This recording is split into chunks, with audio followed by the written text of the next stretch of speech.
আসসালামু আলাইকুম প্রিয় উদ্যোক্তা, আমার কৃষি চ্যানেলে সবাইকে স্বাগত। আমার কৃষির একটি পার্ট আমার এই পেঁপের বাগান। এই পেঁপের বাগানটা আমি এর আগেও কয়েকবার করছি বা করার চেষ্টা করছি। সেক্ষেত্রে দেখা গেছে যে আমি অন্যের কাছ থেকে বা নার্সারি থেকে চারা কিনে আনছি। যে চারাগুলা আমার একে তো হলো অধিক মূল্য দিয়ে কিনতে হয়েছে, দ্বিতীয়ত হলো যখন আমি চারাগুলো রোপণ করছি, রোপণের পর দেখা গেছে ওই চারাগুলা থেকে সঠিক যে ফলটা পাওয়ার কথা ছিল কিন্তু সেটা আমি পাই নাই।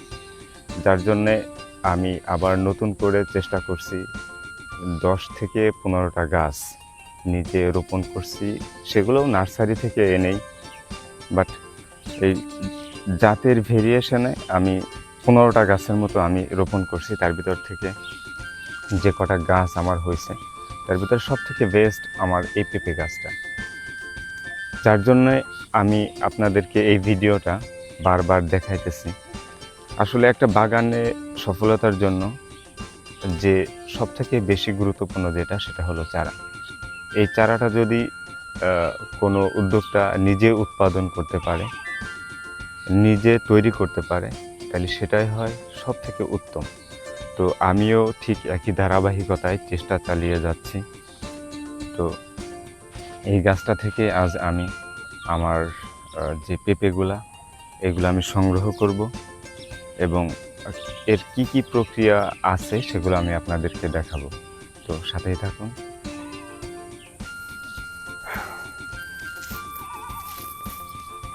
এই গাছটা ফাঁকা জায়গায় থাকার কারণে এটাকে আমার বিভিন্নভাবে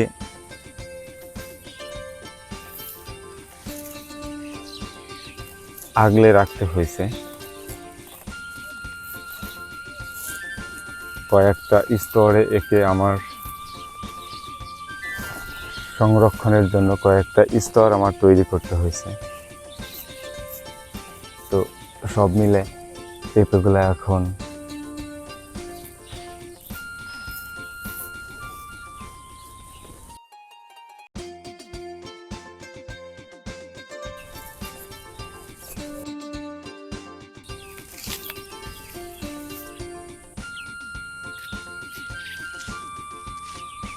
এ পর্যায়ে গাছের যে পেঁপের যে রঙটা ধারণ করার কথা পাকার জন্যে, সেটা যথেষ্ট পরিমাণ হয়ে গেছে। তো এখন আমি এই পেঁপেগুলো হারভেস্ট করব এবং পরবর্তীতে বীজ উৎপাদনের জন্য এই পেঁপেগুলা থেকেই আমি বীজ সংগ্রহ করব। বিসমিল্লাহ।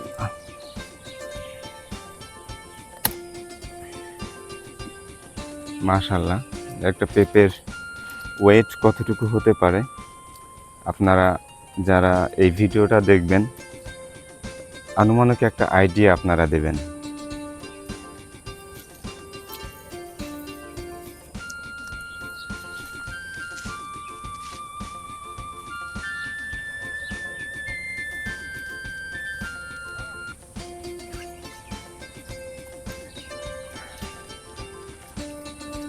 যেই পেঁপেগুলাতে রং এসে গেছে এগুলাই ঘরে নিয়ে রাখলে এটার ফুল কালার হয়ে যাবে এবং এটা থেকেই বীজ সংগ্রহ করা যাবে।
এই গাছটাও যদি দেখেন, এই গাছটাও কিন্তু অনেক উচ্চ ফলনশীল একটা গাছ, এর ধরও অনেক বেশি হয়েছে।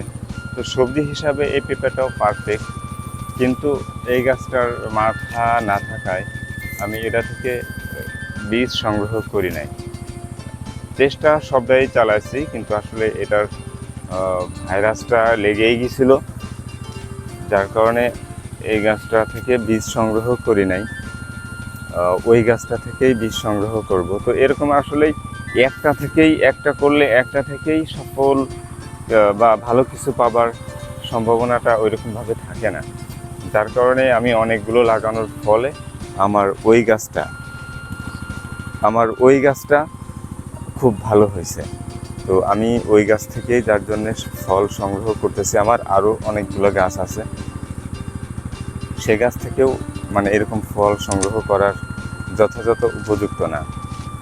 তো এই বাগানের খরচ এবং ভবিষ্যতে লাভবান হওয়ার যে সম্ভাবনা, সেটা কিন্তু আমাদের এই চারার মধ্যেই নিহিত থাকে। তো ভালো থাকবেন সবাই।